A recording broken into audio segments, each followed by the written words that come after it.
నిక్షయ్, ప్రణ్షయ్ ఆటపాటలు టీవీతో కాలక్షేపం. నిక్షయ్, ప్రణ్షయ్ ఇద్దరు సోదరులు ఆదివారం కావడంతో ఉదయం నుండి టీవీకే అతుక్కుపోయారు. కార్టూన్లు, సినిమాలు చూస్తూ సమయాన్ని మర్చిపోయారు.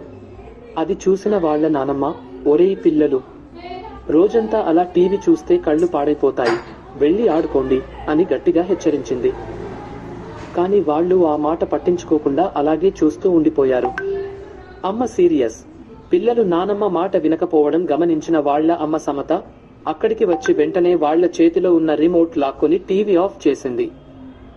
చదువు లేదు, ఆటలు లేవు, ఎప్పుడూ ఆ టీవీయేనా? వెంటనే బయటికి వెళ్ళండి అని కోపంగా చెప్పింది. గ్రౌండ్లో సందడి.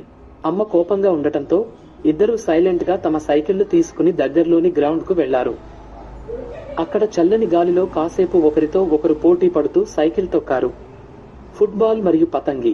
సైకిల్ తొక్కడం అయ్యాక ఇద్దరూ కలిసి ఉత్సాహంగా ఫుట్బాల్ ఆడారు. ఆ తర్వాత ఆకాశంలో రంగురంగుల పతంగులు ఎగురవేస్తూ చాలా ఆనందంగా గడిపారు. టీవీ కంటే బయట